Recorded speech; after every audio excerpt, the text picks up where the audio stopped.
satisfies every need. They loaded the ships and they sailed away, but the rhythm remained. It decided to stay in the weave of the kente, in the beat of the chest. We are the dynasty, we are the blessed, the rich in the laughter, rich in the rain, standing tall in the sun, standing tall in the pain. We are not victims of a stolen past. We are the first breath and we are the last. Africa, yeah.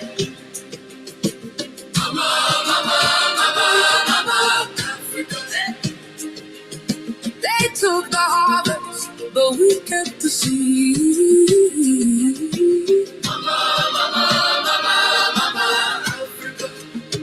You are the garden that satisfies every need.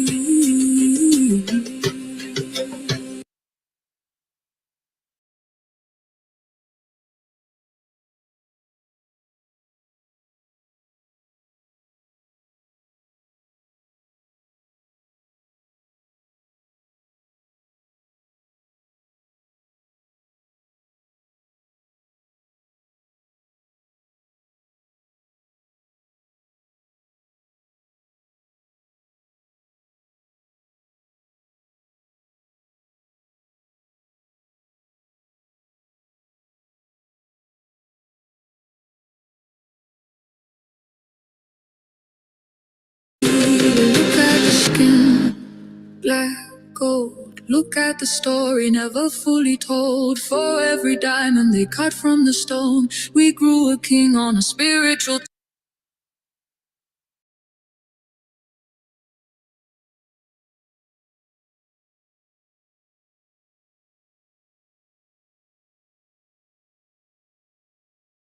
throne. You cannot loot the soul, you cannot steal the light. We rise in the morning, we shine in the night.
Hello, good evening, ma'am. Hello, good evening, ma'am. Hello, good evening.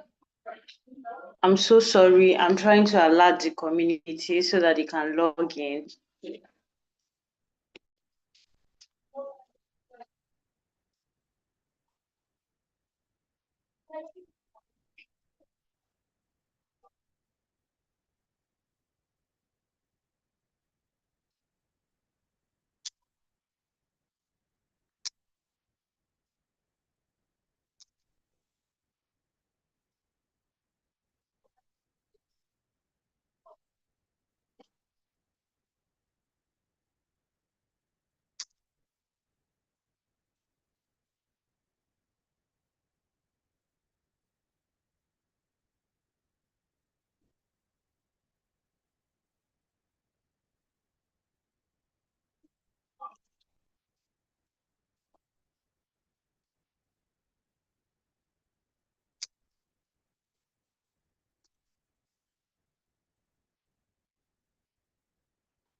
We'll just wait 3 more minutes and we're going to start.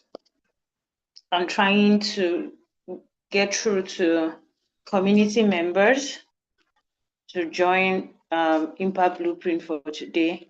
So exactly by 8:10, we're going to start, and I'm trusting that some other persons will have to meet us on the way.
We'll wait 2 more minutes and we are going to start.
Okay, good evening, everyone. Good evening, good evening.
Hey, good evening.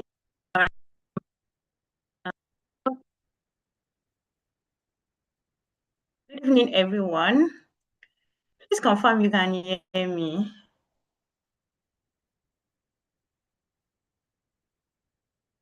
Put it in the chat box if you can hear me. Please put it in chat box that you can. Okay, we can hear you. Thank you. Thank you. Good evening. Good evening. I'm seeing exciting faces here. Thank you for coming in. Thank you, Olayinka, for coming in. We see you. Good evening. Good evening, Temiloluwa. Good evening. Good evening, TSA. Thank you for being here. Good evening, Favor. Welcome. Welcome, Olaonikwekun. Welcome, Olaonikwekun Deborah. Thank you for showing up. I'm excited to see you. Okay.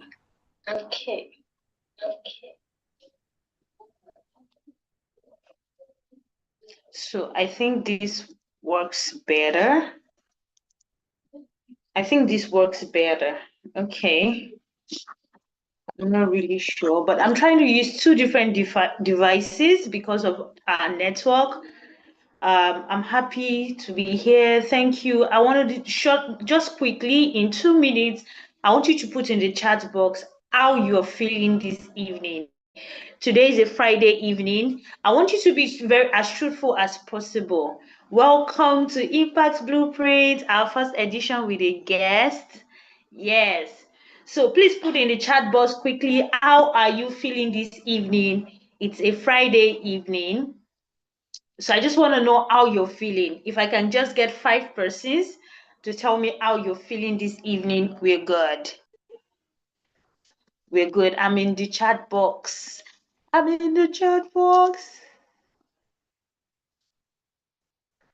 Okay, good evening. Olayinka said you're feeling refreshed. Temiloluwa said feeling pretty good. I love it. Opayemi said feeling great. TSA is saying I'm feeling blessed. I'm feeling blessed. Thank you. Wow, that's amazing. Okay, I think there's one more. If I get one more, we'll move right into what we need to do today. We'll move right into what we need. So one more person, just tell us how you feel. How do you feel? How are you feeling right now? You can also tell us about your week. That is also acceptable, right? How are you feeling right now? I get one more. Okay, those that are on YouTube. I've not been able to access YouTube yet. I would definitely do that.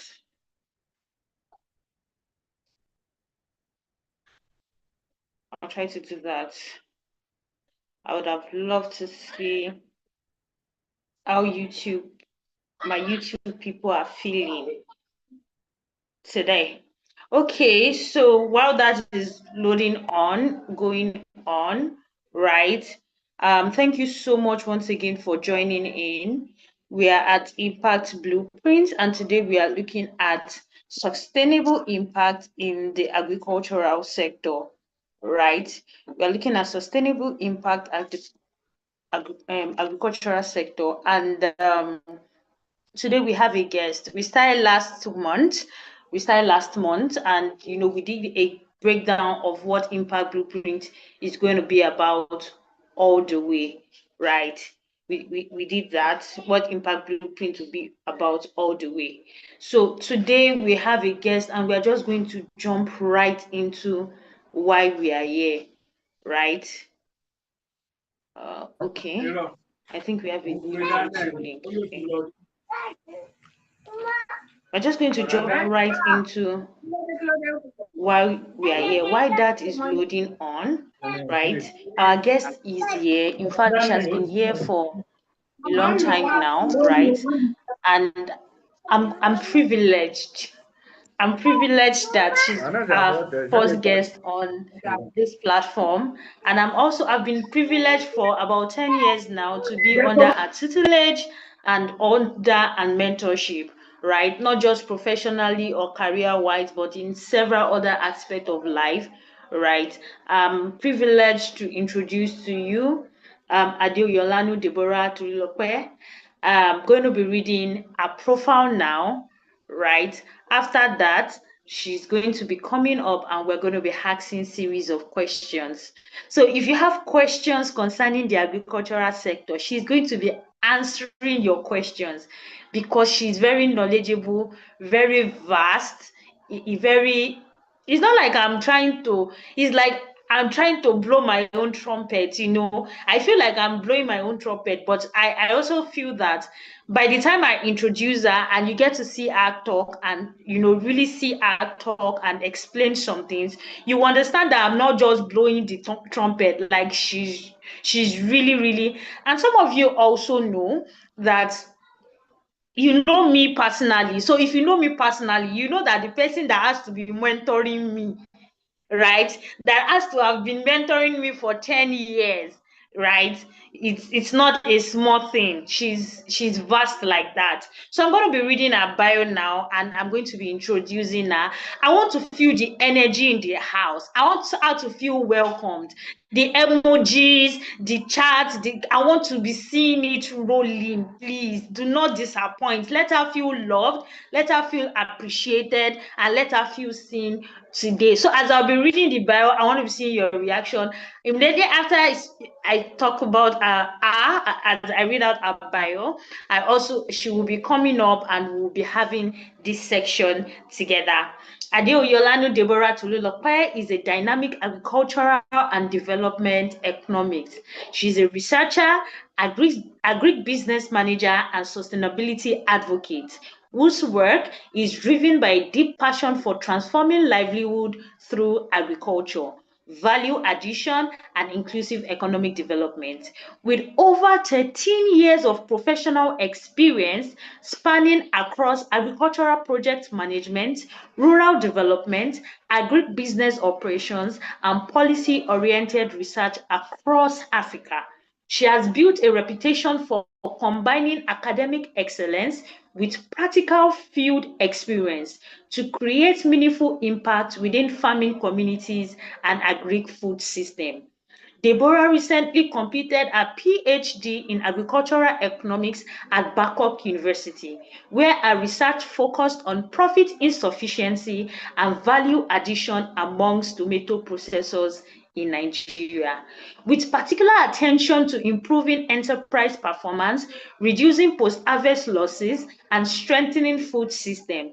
Our academic journey reflects a strong interdisciplinary foundation with degrees in agricultural economics and development economics from leading institutions including Wageningen University in the Netherlands as an RSM2 SNF scholar anchored by Michigan State University, the US, supported by Bill and Melinda Gates Foundation Consortium. She has contributed to evidence-based solutions addressing food security, agricultural productivity, and rural development.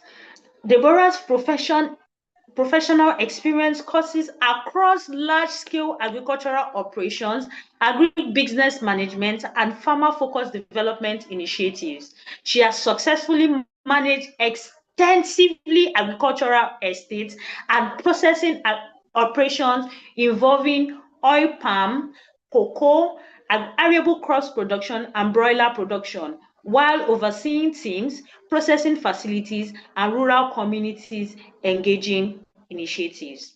A practical understanding of agricultural value chain enables her to bridge the gap between research, policy, and implementation, ensuring that solutions are both economically viable and socially impactful. A passion for empowering farmers is evident in our work, with rural households and agricultural enterprises across different African countries, from supporting arable gum farmers in Senegal to conducting extensive field research among tomato processors in Nigeria. Deborah has consistently focused on improving profitability, enterprise sustainability, and livelihoods through value addition, market access, and efficient resource utilization. Our expertise include agricultural value chain analysis, project management, agribusiness development, monitoring and evaluation, stakeholder engagement, and social economy research. Beyond research and field operations, Deborah is an engaging speaker, strategic thinker, and advocate for sustainable food system. She has contributed to several development-focused initiatives and professional engagements, including serving as a speaker at sustainability and food system dialogues focused on climate resilience and agricultural transformation.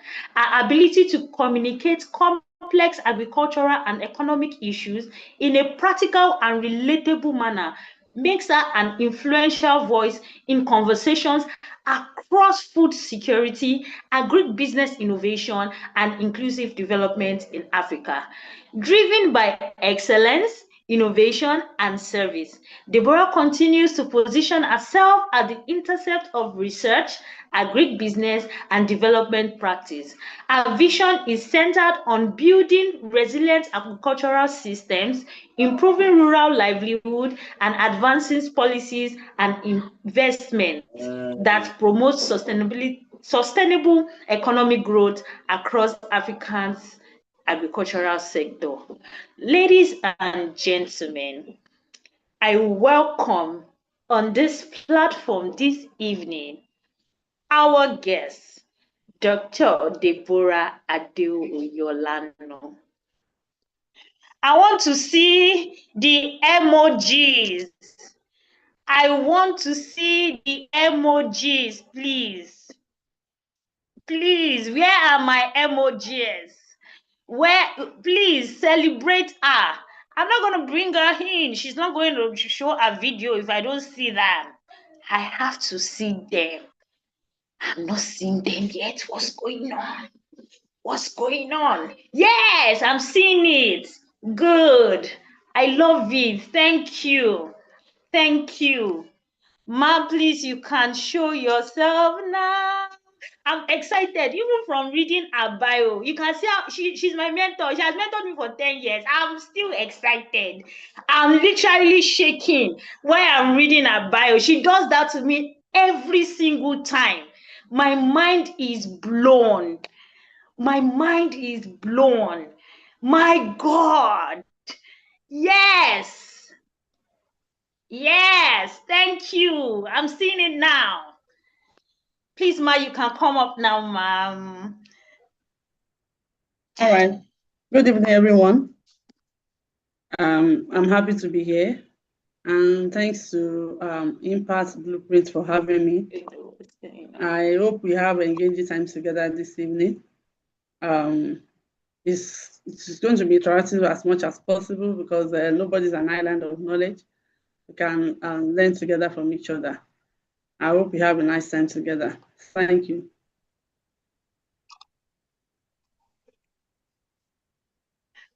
Thank you so much, Ma. Thank you. It's a privilege and honor to have you here in our midst. Thank you. So, just like you said, ma'am, it's going to be more of a conversation. So, briefly, I just want you to share with us how your journey into agriculture began. Right? How did you start? How did it all begin? All right. Yes, agriculture. I gained interest in agriculture when I was in secondary school, and that made me to go to Federal University of Agriculture, then UNAB, to study agricultural economics and farm management. After that, I proceeded to UI to have my master's in agricultural economics. Then, please, am I audible?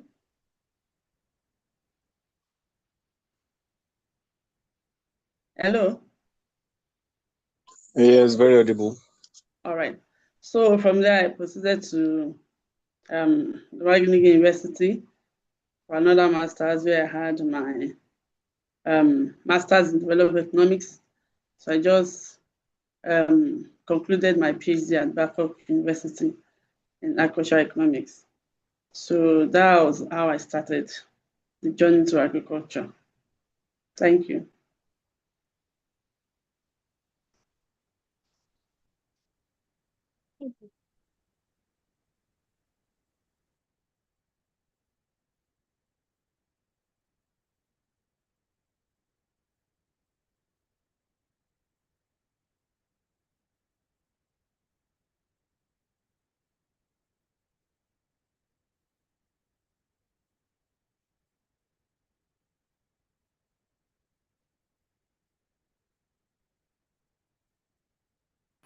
All right, ma. Good evening. Please, ma, let's give Miss Yemi like 2 minutes, ma, to join us in a minute or two. I think the internet kicked her out, but she'll be with us soon, ma. All right.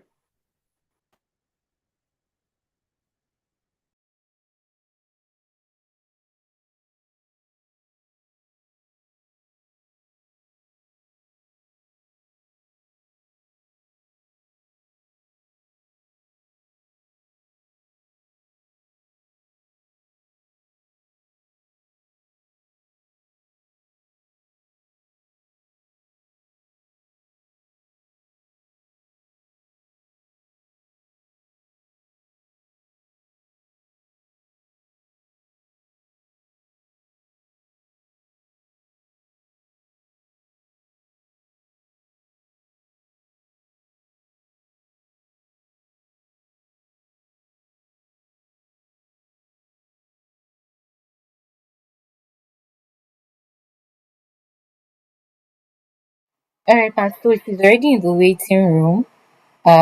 Just letting her in already.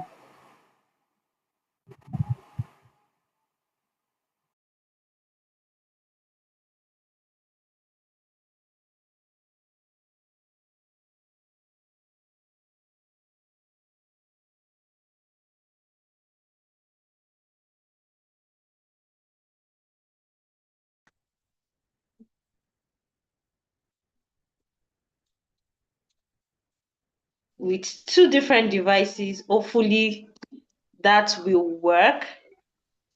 Okay, ma'am, so can you please confirm you can hear me now? Yes, I can hear you. Okay.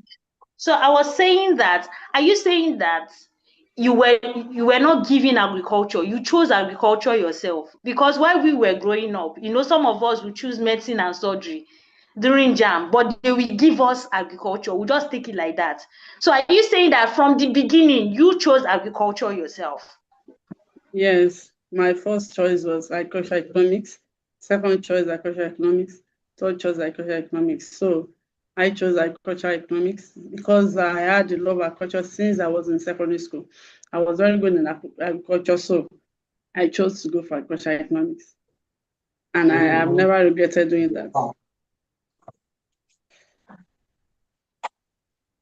Wow, that's a wow. Okay, young adults, are you seeing it? Can I ask, ma, what are your motivation for choosing agriculture from the beginning? Yeah, from the What were beginning, yes. When I was in school, in secondary school, we had this agric teacher that was always encouraging us, like a father to us, teaching us practicability of agriculture, how you can make means from agriculture. And I was a science student, so I took interest particularly in agriculture. So when I now wanted to enter university, I made my research, okay, which course can I do that will touch all aspects of agriculture? As an agricultural economist, you have to touch every aspect. If you're into animal, you are fixed to animal. If you're into crop, you are fixed to crop. So that's why I chose agricultural economics, so that I'll be able to go all around the agricultural aspects. That's amazing. Thank you for sharing that with us, ma'am.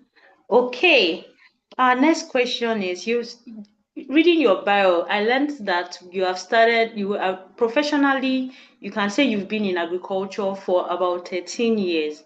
What are the major challenges that you had faced in the agricultural sector? Yeah, agricultural sector in this part of the world is still faced with a lot of challenges that we cannot exhaust mentioning them today, but I'll mention a few.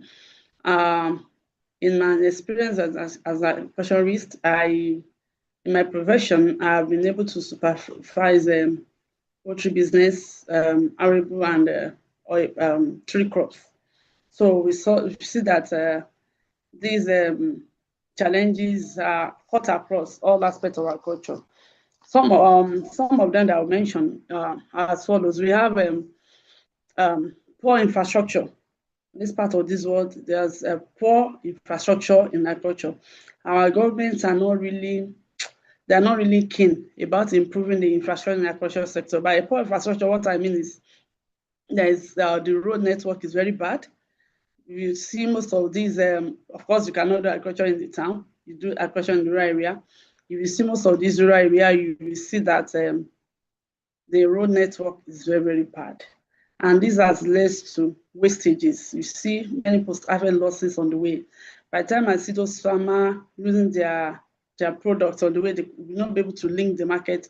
It's very, very disheartening, but it's little that we can do since we have poor infrastructure. Then we also have cold storage, storage facility inadequacy.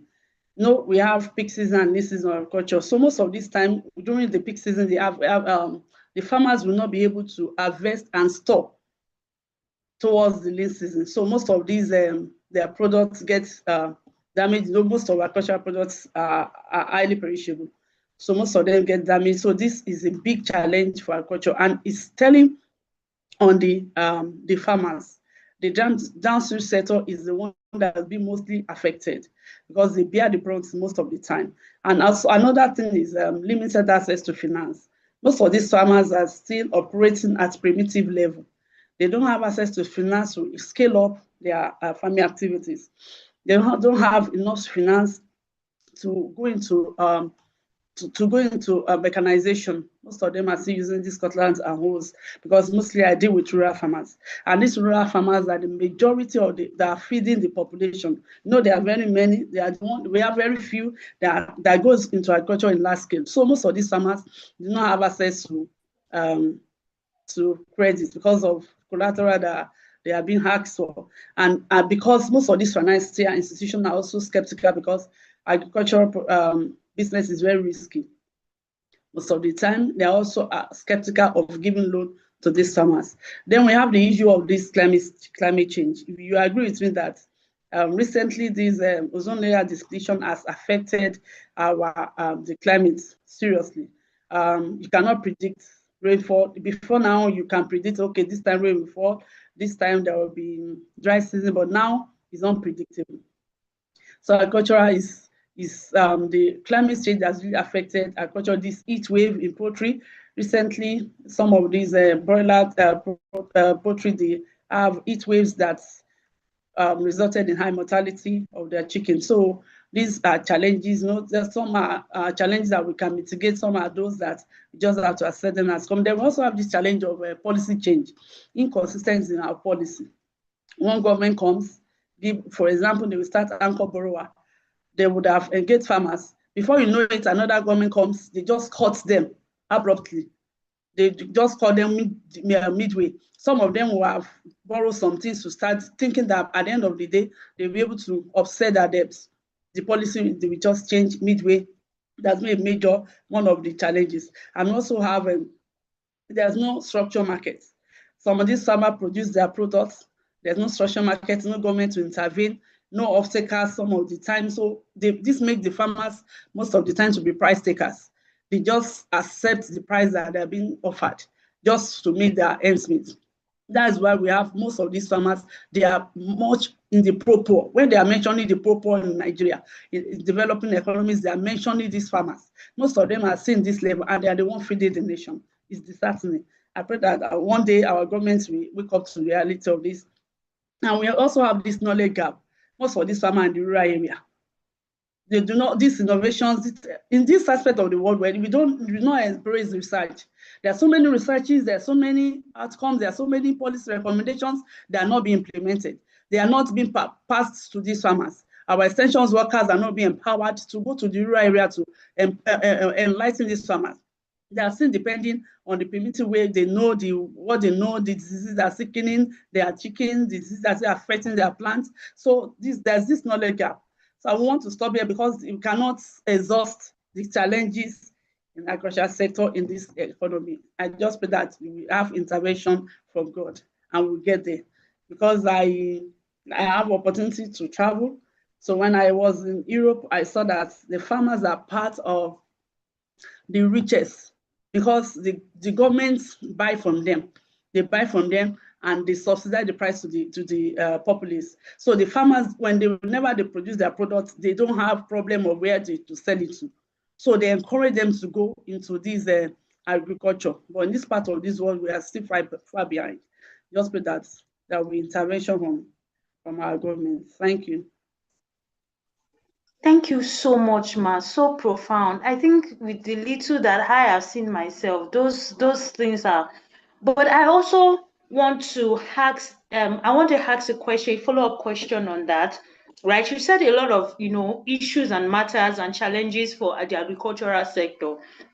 But do you think that if we have more intentional people in policy, especially in the place of agricultural policies, right, that has been set, especially in Nigeria and Africa altogether, do you think that that will solve maybe 50% of our problems or 75% of our problems?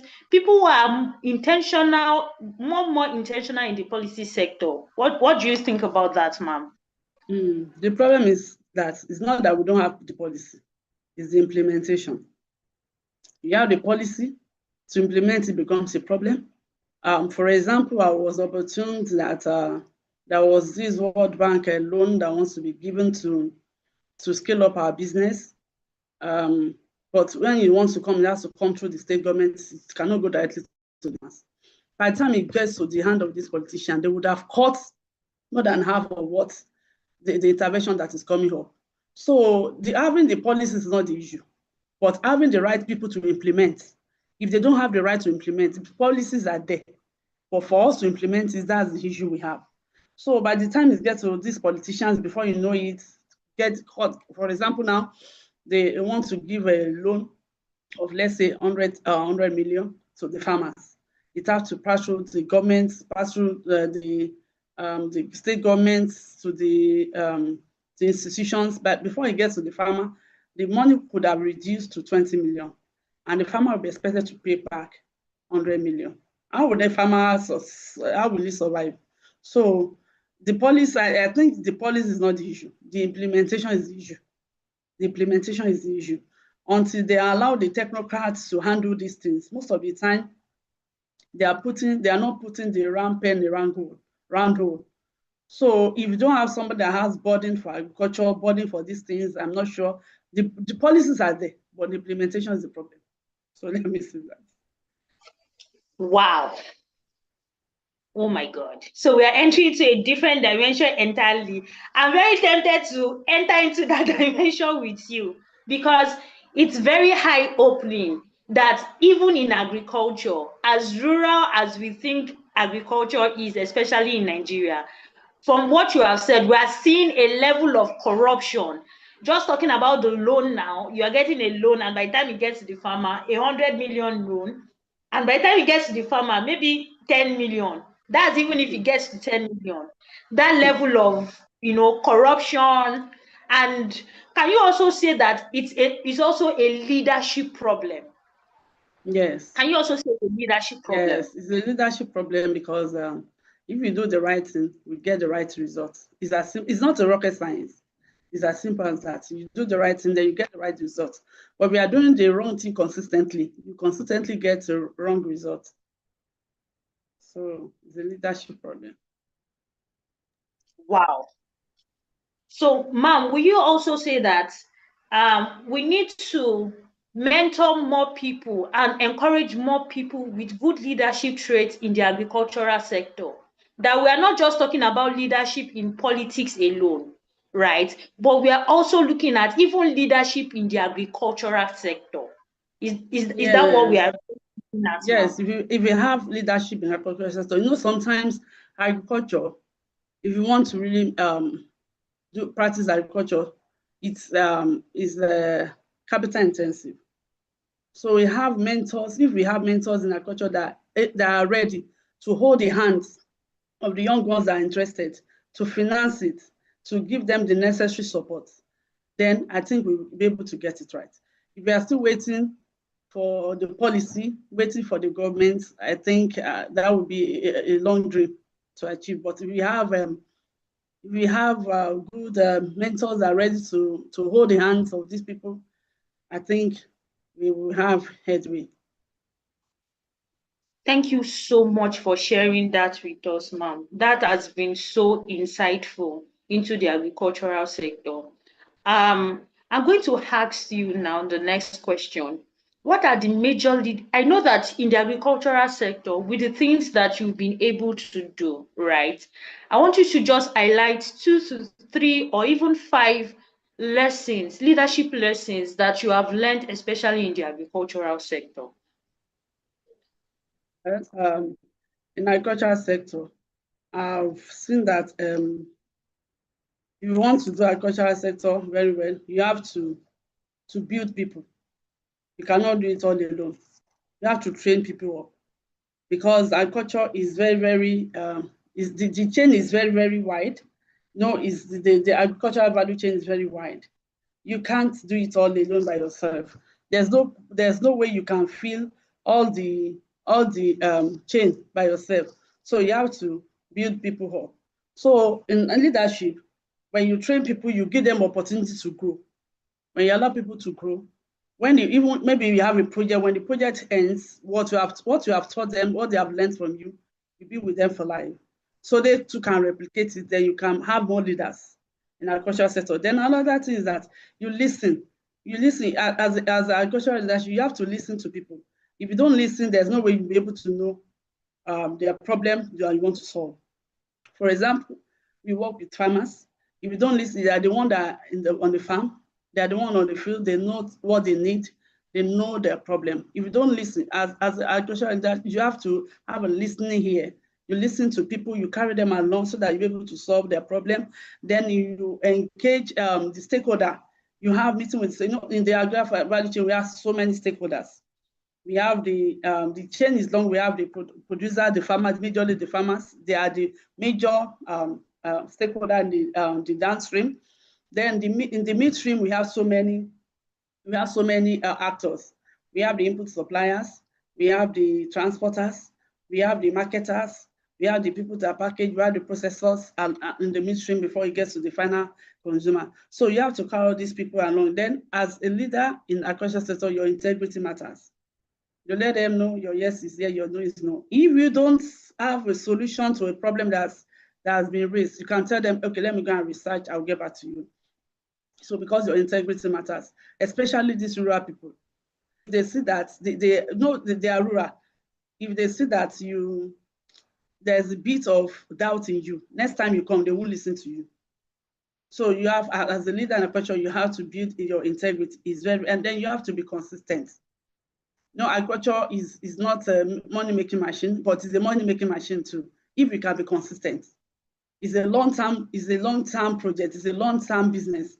It's not what you do today and you expect results tomorrow. You have to be consistent, you have to be resilient, and you have to be patient to what you start to see to the end. So those are some of the things that I can say about that.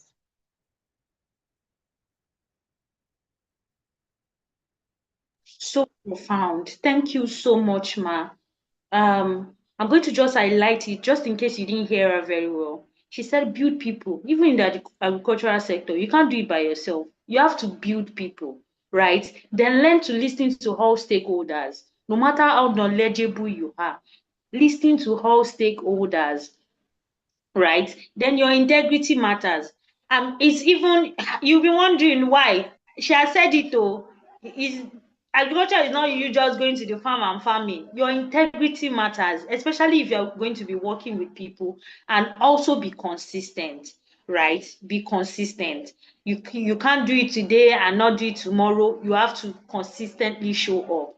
Thank you so much, Ma, for that. That was so profound, right? Thank you so much. It's very amazing that I felt like, oh, these things now, is it not just agree? So enter farm and carry your cutlass and carry your hoe. And we are entering into so many dimensions with agriculture. We are entering policy making. We are looking at leadership. We are looking at character development, consistency, integrity, even inside this agriculture, right? I want to move to the next question quickly. I want to ask a question concerning how, with all that is going on, I have known you for a while and I've seen the things that you do. How are you able to manage sustainability and scaling, even in almost impossible situations and circumstances? I've seen you do that over the years, facing challenges, sitting down, solving problems over and over again in different aspects. Team, even within your team, outside your teams, you have to interact with so many stakeholders and even politicians. In the middle of the so many gbasgbos in Nigeria's language, right? So many gbasgbos. How are you able to still remain after 13 years and have grown to this large extent, sustainability and even scaling in the middle of all that? All right. To maintain sustainability in agriculture, you have to adopt innovations. You do not have to be rigid. You don't have to be rigid in agriculture. You don't say this is where we have been doing it, this is where I will continue to do it. So you have to be flexible. Let me use that word. You have to be flexible. You don't get used to one system, because the challenges that comes in the way, the problems, they are not the same thing. You might face this challenge this year, and next year is another challenge. So you must be able to be flexible. You don't have to be rigid. If you are too rigid, then you cannot make headway. For example, we have peak season, we have lean season. If you want to continue doing what you are doing in peak season at lean season, you not make it. And you want to sustain yourself in agriculture, then you have to be sincere with yourself. Make plans that are viable, that are economically viable and visible. You don't engage in agriculture that you know that from the beginning, you know the end is zero. So before you start, you plan, you do your feasibility studies very well. Make sure that what you're about to enter into is economically viable. Don't just jump and you get to the middle of the water and start crying. So that you can sustain it for a long time. And when you want to start agriculture, it's applicable to any business. You start small. If you say, okay, I have money, I want to start big, you have not met that problem before, you have not met that challenges, then you go along the way. Start small and grow big. Start small and think big. Be flexible along the way. So I make sure that it is economically viable. So do your feasibility studies very well. Then also, you have to look at your environment. When you are doing agriculture, majority of agriculture are being done on the land. You cannot do agriculture on the surface. You do it, majority of it on the land. So that land, make sure that you sustain that land. For example, somebody that's into cropping, that is to farming, cropping. You are using a land, you know that this is the type of particular of land that you have, and you want to continue to use that land. You farm sustainably. For example, you can practice crop rotation, you can practice mixed farming, you can practice mixed cropping. Those are those little things that we learned in the class, but it's very, very practicable on the field. If you want to continue using that land, then you maintain your biodiversity. For example, you don't plant maize all the years. You know those fauna and the biodiversity, but that's why most of the time there's pest infestation, because the biodiversity in that environment are used to that kind of plant. if you plant maize this year, you plant cowpea next year, you distort them, so they will not know. Okay, you will not be there. You'll be able to curb a pest infestation. So you maintain that environment. Then when you are, for example, when you are into poultry, you manage your litter very well. You can go to biogas production, because the environment also has to be sustainable. If the environment is not good, you'll not be able to stay there also. So then you also maintain your social sustainability. Like I said, you cannot emphasize maintaining good relationship with your stakeholder. You want to stay long in agriculture. Like I said, agriculture cannot be done. For example, you produce crop. Can you eat everything that you produce? You will need transporter that will transport it. You will need your input supplier to supply your input. You will need your customers to buy from you. If you are going to value addition, you are branding, you will need to get your packaging material from some people. You will need to get, maybe you are into technology, you need to get your service from some people. So you cannot emphasize maintaining good relationship with all the stakeholders. Then to be able to sustain, like I said, agriculture is a long-term business. You don't go into it today and say, yeah, if you go into agriculture today and get out of it tomorrow, you will not make most of it. For example, you have bought your land, you want to farm, you are paid for the land, you just farm for 1 or 2 years, you have not recouped the money you invested on the land. You want to go into poultry, you have invested in your fixed asset, you have built pen, you just do it 1 or 2 years, you keep, you have not keep your investment. So those are those things. So for sustainability, you have to be flexible. You don't have to be rigid that this is what I want to do. So your stakeholders are very, very important. Your environment is very, very important. Make sure you do your feasibility studies very well, and you make sure that what you are going to do is economically viable. Don't just follow them that this is what people are doing, this is what I want to do. You are not just going there to get out tomorrow. No, agriculture is more than business. It's a way of life. When you than to eat, you are sustaining life, because we are talking about food security here. You are sustaining life. So it's not just business. I'm going to business, I want to quit tomorrow. So you have to do your homework very well before you jump into it. Thank you so much, ma'am. My God. In fact, it's like the next question I wanted to ask, you have even answered it, because I wanted to ask, what does innovation look like in agriculture? You had already spoken about that, right? And you were even moving to even the next question I was about to ask, right? That why does investment fails in agriculture? I've seen a lot of persons, ma. If you say, why are you not into agriculture? I say, agriculture, they scammed me. Oh, somebody collected my money and said they wanted to do one thing for me. They just carried my money and go.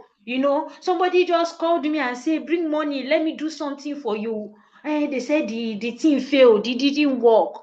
There've been so many stories around investment in agriculture, and I know a lot of people on this call now that are sitting up right now, because they too, they are falling victims to this thing. Maybe you now saw it online. They say, don't worry, you get 100% profits in 6 months or 90% profits in a year. Why does these things, why are there so many issues like that in the agricultural sector? All right. Yeah.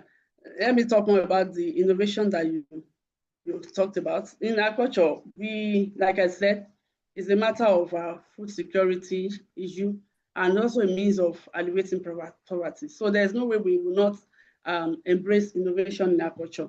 There are so many innovations that are being embraced in agriculture nowadays. We have what we call precision farming, so that you avoid as much as possible wastage of your inputs.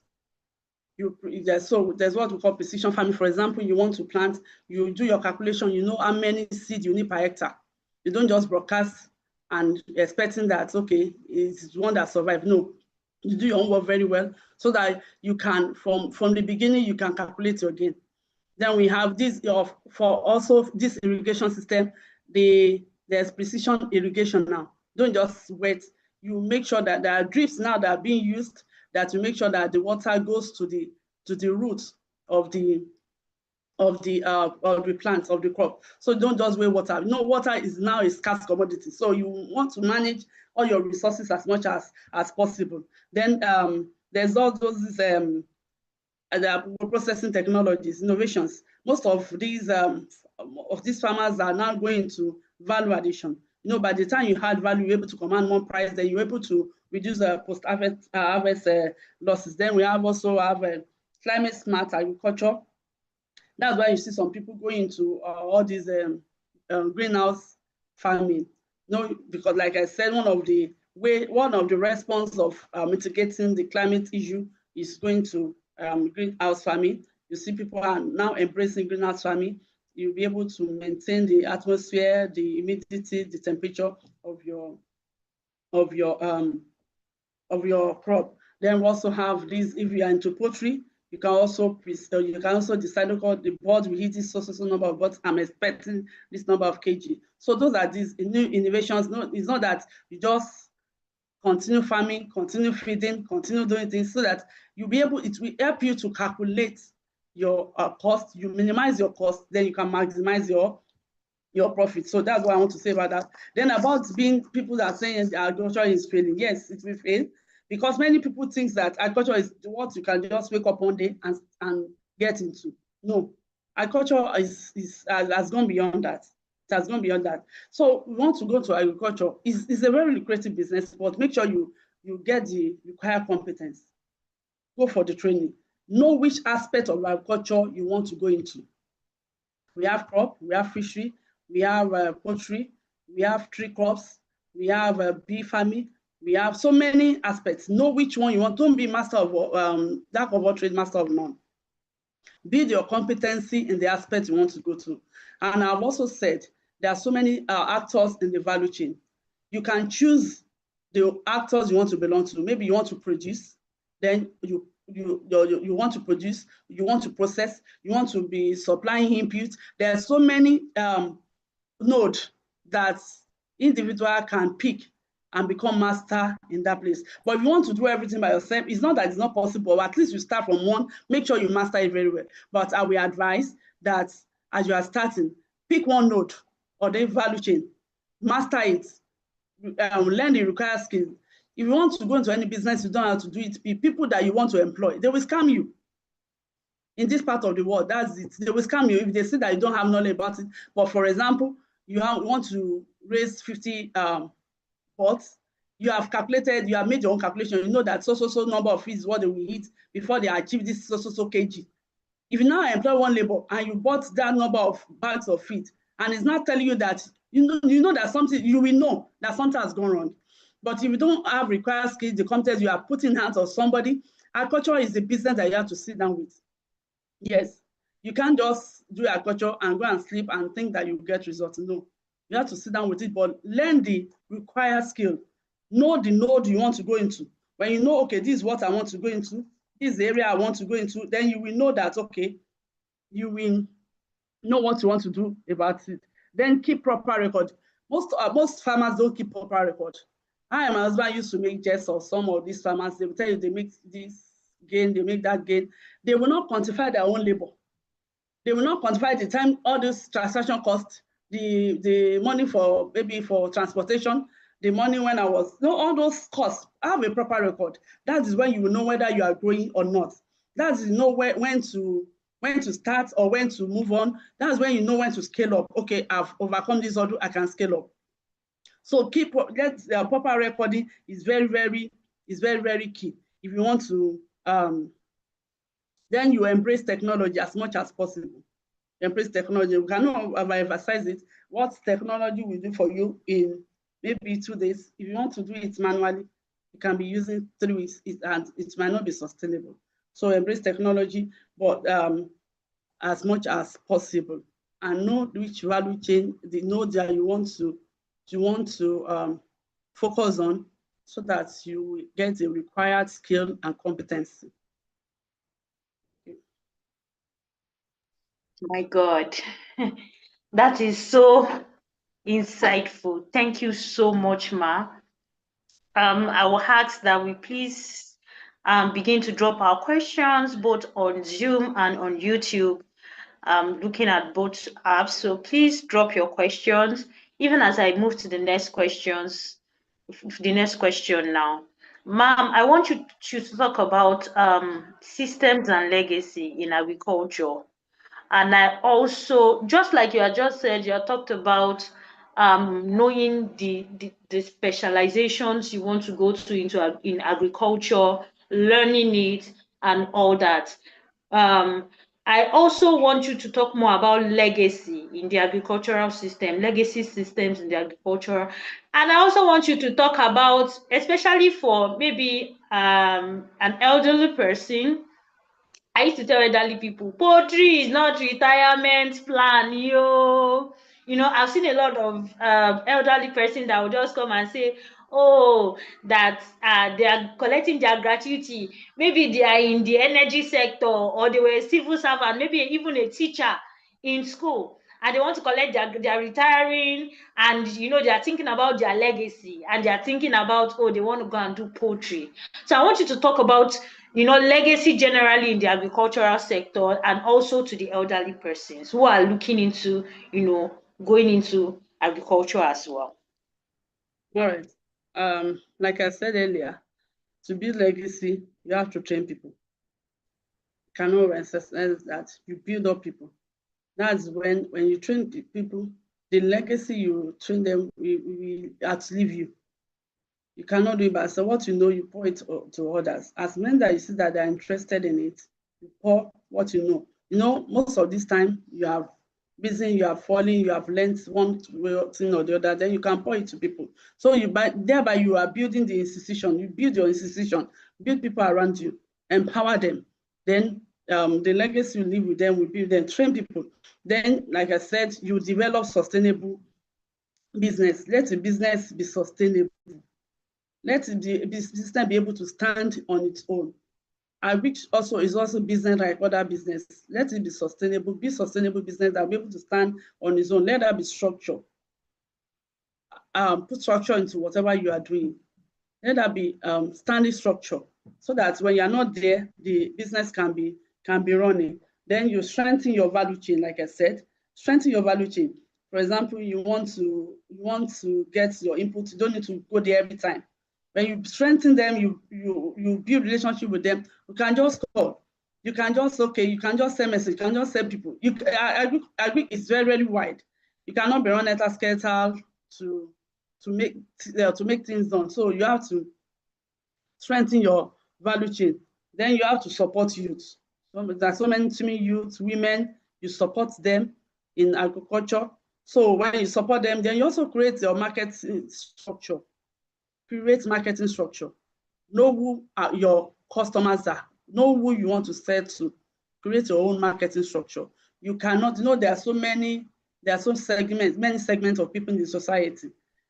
You cannot say you want to sell to everybody. You cannot say you want to, your marketing is to everybody. So know who are your own, who are your target customers. Know who are your target end users. So you strengthen the marketing structure. Then invest in research and innovation, like I said. You have to keep on researching. The world is evolving. We are this part of the world, we are still behind innovation, but as much as possible, you have to invest in innovation, research and innovation. So you keep on improving day by day. You cannot say, I've arrived, because the world is evolving. The world is evolving. You might wake up tomorrow, they might say, okay, this is another thing. So you have to invest in innovation and research. Thank you. Okay, you said I should, the old people that want to retire, yes, that's what I said, that when you want to, if you are planning to retire into poultry, you start small. Don't let it be when you retire that you not start. But much more than that, if you plan to be in the poultry, it's not compulsory you raise bird. We have so many value chains in poultry, like I said. You can go, the retired people can go into processing. You can get your contract farmers, you empower those that know about it, that have been to it, you can empower them, they raise your birds for you, then you process as long as you know your market. See, when you want to go into agriculture, the first thing is that you know who you want to sell to. I will not advise anybody to go into agriculture without knowing your off-takers, those people that want to buy from you. If you don't have a market, and you go to agriculture, at the end of the day, that person will make a huge loss. Make sure there is a market, there's a need that you want to fill. There's a gap that you want to fill. There are people that are in need of your products. Don't just go into agriculture because they say it's lucrative. Yes. Who are the people that want to, who are the off-takers? Who are the people that want to buy it? So if somebody is retiring, you know you have done your market during the time when they are in the civil service, or maybe they are still working. You can do your research to know what the gap is, what the problem is. So when you now want to venture it, you know you want to fill a gap, you want to solve a problem. For example, in this part of the community, we see that people import turkey, and people want to know, so many times they have discouraged people from eating this imported turkey. Okay, that means there is a problem. How can I fix it? This environment, okay, if I get small processing machine, I can get poultry, I can get broiler, or broiler chicken from a farmer that knows he has knowledge of doing it. I don't have that knowledge. My goal is just to get my processor, my processing machine, processing line, process, blast, store, and sell. So there are so many nodes that anybody can do, but make sure you want to go into, you are solving the particular problem of that environment. Don't just jump into agriculture, and at the end of the day, it will be disastrous. Oh my God. This has been so insightful. Thank you so much, ma'am. We are rounding up. I think we have just 2 more questions. And I think that I'm going to even combine the questions, right? But my God, the section has been so enlightening, especially for people. I'm already receiving feedbacks, right? Even in my DMs. I'm already receiving feedbacks. Thank you so much, ma'am. I want you to advise young professionals, right? Maybe not in agriculture, maybe they are looking into going into agriculture, or they are already in agriculture, but prevention even students, right? I want you to also advise people who still have the heart to invest in the agricultural sector. I still want you to talk about investment return in agriculture, because I've seen a couple of persons who have gone into the agricultural sector with very, very high expectation. You know, there's a lot of proverbs in agriculture, owó kiní kan inú ìgbẹ́ ló wà, you know, so people, there's this very high expectation that making people very subtle to, very vulnerable to people who are looking out to collect their money. Right. So I want you to give advice to young professionals, but at the same time, I want you to talk about maybe people who are not looking into going into agricultural directly, right? They are looking into investing into the sector, right? What are the advice you also have for those set of people too? Thank you, ma'am. All right. Yeah. For young people that have plans to go to agriculture, you have to develop interest in it. Don't just join them because they say there is money in agriculture and you want to join into it. Because agriculture is very, very labor intensive. It's very, very laborious. Labor intensive, laborious if you want to go into agriculture. So you have to develop interest in agriculture. If you don't develop interest, if you are being pushed into it, you will be pushed out. Because yes, you'll be pushed out because there are so many challenges that you meet on the way. So develop interest and know that this is what I want to do. It's not that I'm being pushed into it. This is what I want to do. I'm not being pushed into it. So when you develop interest in it, then any challenges that you meet on the way, you'll be ready to mitigate it, to face it head on. Then I will not overemphasize that we should build competency. Anybody that wants to go, because now you see people, they just buy, everybody is into poultry, buy 2-3 chicken at the end of their house, they raise it. If they can raise 10 or 5 chickens successfully, the things that they have arrived, they just jump into agriculture. It's something that you need to learn. You want to do planting, you want to do to go into cropping, you want to go into fishery, you want to go into a livestock production, you have to learn it. Learn, and learn. Know the challenges, know the pros and cons, know where to get your inputs, know where to get your labor. So since make sure that they are well highlighted before you start. Don't just think that, okay, you jump into it. If you jump into agriculture, you will jump out. So make sure that you learn, you understand before you start, then build your competency. Like I said, when you want to go into agriculture, make sure that you are focusing on solving problem. For example, that's why most of the time, this year they will say the price of maize was very high. You see that everybody will go into maize planting. Next year, the price will crash because everybody has started planting it. So don't just jump to many people go and borrow money and just, then last year, they sell the ton of maize at so price. This year, everybody wants to plant maize. So by the time they now brought their maize, the supply is more than demand. So they will come back to farmer be a price taker. They are the buyer that will not be dictating the price. The farmer will not be able to dictate the price again. So make sure you are solving a problem. Know your environment. Know where you want to situate your farming. Know your environment. Know what the problem is. Know who you want to sell to. Don't just jump into agriculture just like that. Don't just jump into it. So know what you want to do. Know the problem. You be competent. Like I said, make sure that you know the node, the value chain that you want to enter into. That you should know your capability.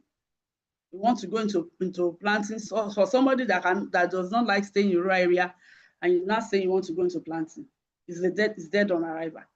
Somebody that does not like staying in rural area, that cannot stand death, that cannot stand poultry dungs, and you want to go into poultry, and you think that it's your labor that will be doing it for you, it's dead on arrival. So know your competency, know what you want, know your skill, know your what you are capable of doing before you go into agriculture. Much more than that, make sure you have the interest of what you want to do, because agriculture is labor intensive. And I forgot to mention that one of the challenges of agriculture is also to get labor. To get labor in agriculture is very, very tedious. To get labor is very tedious because most people, you cannot. That's why we are now embracing innovation, technology. If you embrace innovation or embrace technology, it will reduce the number of labor that you will need. To get labor in agriculture is very, very difficult nowadays. So you want to go into agriculture, make sure that all those problems I highlighted, challenges, you know how to mitigate them. You know how to mitigate them before you jump into it. And I'm assuring that if you can mitigate all those challenges, you know how to mitigate them, how to solve them, you will enjoy agriculture. Thank you. Thank you so much, ma'am. Thank you. Tonight's section has been so impactful, so insightful, very practical. You've been able to share with us practical experiences on how the things should be. We're waiting for more questions, but we have a question here from Dara. Dara says, so in a country like Nigeria, whereas there isn't encouragement from the government, where do people in agriculture draw their motivation from? Yeah, as I'm saying, you draw your motivation when you see, for example, you love from it shows you the motivation first come from you yourself. There should be inner motivation first. When you now have that motivation, you know which side of culture you want to go into. Then you can look for somebody that is successful in that area to mentor you. Because people are making it big in agriculture, I will not deceive us. If you do it right, you get it right, you get your good cash. But if you now want to go to be more motivated, first of all, self-motivation is very, very important. When you have been self-motivated, then look for somebody that has been successful in that node that you want to go into. If it is crop farming, if it is poultry, if it is fishery, we have so many people that God has helped that they are making it big in those aspects. Then you can learn from them, you can approach them, you can go for mentorship from them. Then from there, you will see they have passed through all those orders. You don't need to start from there. You learn from there, you leverage on what they are be able to know. Then you start from there. They will teach you. Then you start small. When you start small, when you are seeing your returns, it will motivate you. You'll be motivated. But self-motivation comes first, because if you are not self-motivated, you go into agriculture. If you are pushed into it, you push yourself back. But if you are self-motivated, that's why I say the consistency is the key. When you go into agriculture, you have to be consistent. It is not a money doubler. You don't start today and expect the returns to come tomorrow. But when you are consistent along the way, you will not regret eventually. We have so many people now.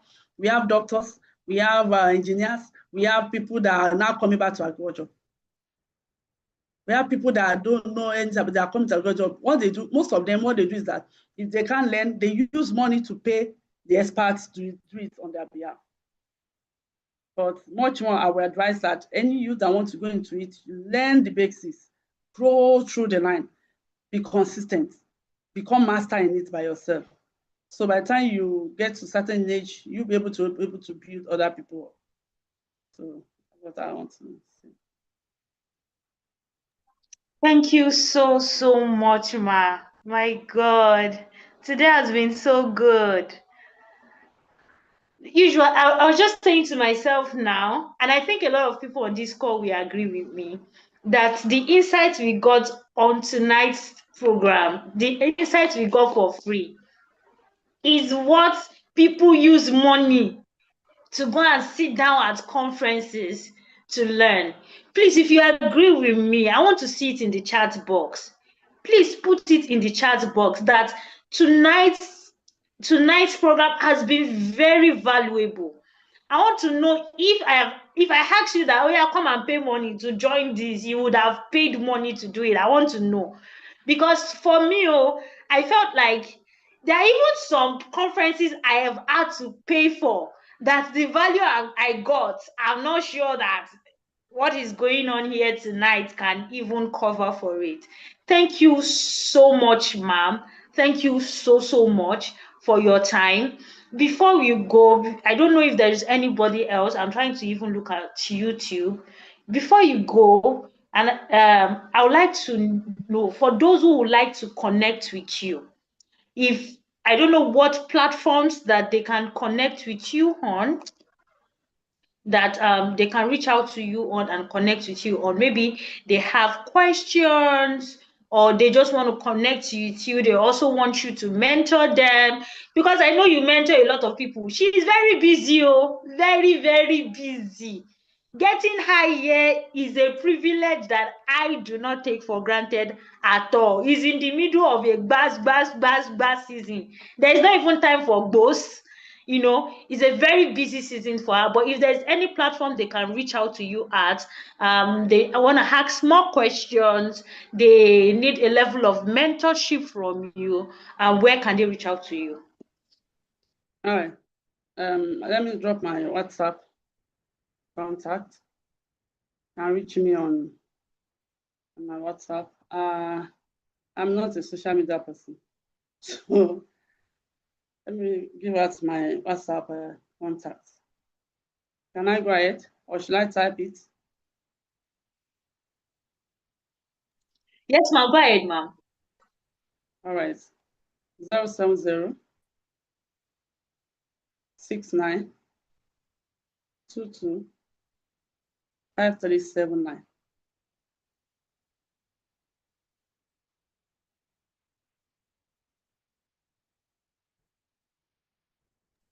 You can call it again, ma'am.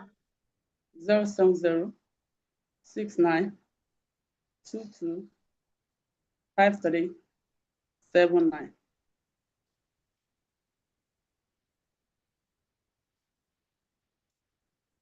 Thank you so much, ma'am, for your time. You can please reach out to her on WhatsApp or send her a text message. She will definitely respond to you. Thank you, ma, so much. Thank you so much for your time here. You have on YouTube, my YouTube persons are saying that tonight's program has been extremely valuable. Thank you, ma'am. Thank you. So on Zoom, I want to see what your thoughts are concerning tonight's program. If there are no further questions, we're just going to be, I want feedbacks. How has tonight's program been for you so far? Do you think that if you had been asked to pay for tonight's program, would you have paid, and what would it have been worth it? Right? I want to see Temiloluwa says, thank you, Ma. I learned a lot. Thank you, Toluwani and Temiloluwa. Thank you so much for that. I'm still waiting for comments. I don't know.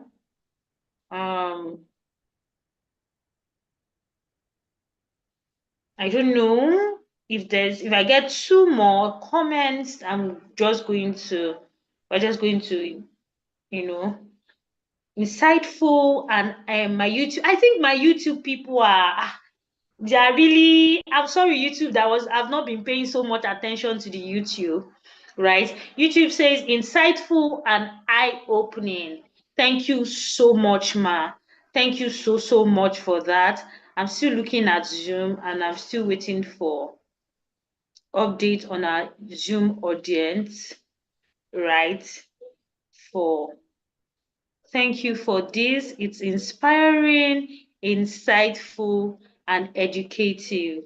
Okay, thank you so much for that, Amy. Thank you so much. Once again, I want to say a very big thank you to you. Please, I know that you'll be looking at, Yemi, well, let's go do. And please, I'm already at that level. I want to say thank you so much to Dr. Deborah Adeoyolanu. Thank you so much for your time. Thank you for being here. Thank you for impacting our lives. I'm sure a lot of persons will be reaching out to you after this program, asking questions, and also asking for mentorship. Please, I'm a very jealous mentee. I'm a very jealous daughter. Please don't stress her, because I'll come for you. Do not stress her. Thank you so much, Ma, for your time today. I don't know if you have any last word for each and every one of us. Maybe for those who are online right now, or those who would be watching this, because this is recorded, right? If you have any final word for each and every one. Yeah, like I said, agriculture is more than a business. And to fill the teaming, the population that is teaming up in Nigeria, we have to build resilient agriculture structure. So it is not a one-man business. All of us have to come together to build a system that will outlive us. We have to build up the structure. We have to arise to the call to reducing poverty and zero hunger. This is a part of the SDG goal to alleviate poverty and to reduce hunger. And we are talking that we want to reduce hunger, you want to ensure food security. We are talking about the agriculturists. There's no way we can do it all alone. We have to strengthen the value chain. We have to, by the time we do this, we create more jobs. Agriculture, because the value chain is long, at every node, job is being created. So let's arise to the call. Let's do it together. Let's motivate ourselves. Don't let us wait for somebody to come and motivate us. Everybody's still coming back to agriculture. So before they come, let us take the bull by the horn now so that we get the best of the opportunity. Thank you for having me. I'm so honored to be on this call tonight. Thank you very much.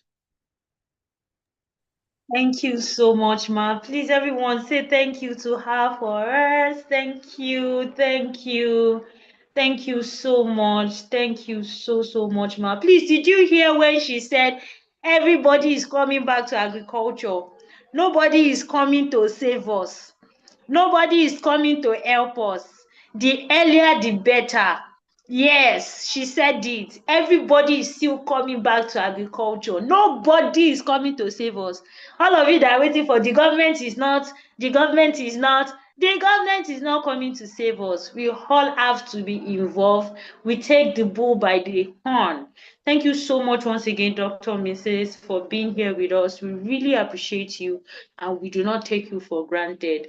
And I'm really hoping that very soon we're going to call you for a master class. Ma, if we call you for a master class, please, Ma, will you come? So let me hang it on your neck now.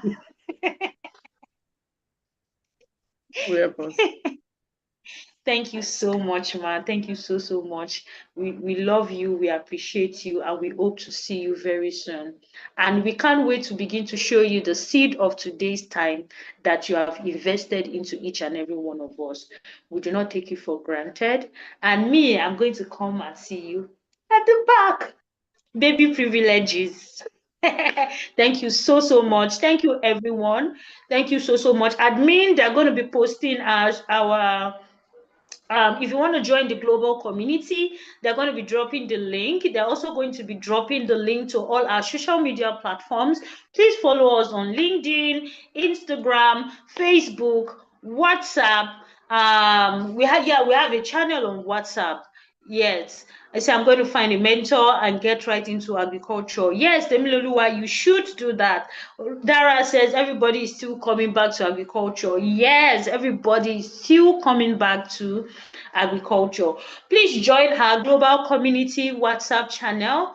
Please join us. Join us on LinkedIn, the Impact X Global Nexus, on Instagram, we're on IG, we're on Facebook, we're on Twitter, we are on, okay, it's X now. We're on TikTok, right? Please join. Please join us. I would have asked you to also, reach out to our mentor, but she's not really a social media person, but yes, you can reach out to her on WhatsApp. Our WhatsApp number is in the chat box already. Please reach out to her, ask your questions, let everybody get right back into agriculture. Once again, everyone, my name is Odetola Oyeyemi, and I am your host for today. And it's a privilege and honor to have hosted this amazing section tonight. And this is where I am going to also be saying goodbye and see you next month. Yeah, we're going to be having a totally different guest next month. So yeah, our next guest will be introduced to us on a much later date, and it's such a privilege and honor to have hosted today's program. Thank you so much once again, everyone. Have an amazing weekend. Enjoy the rest of your weekend. Bye.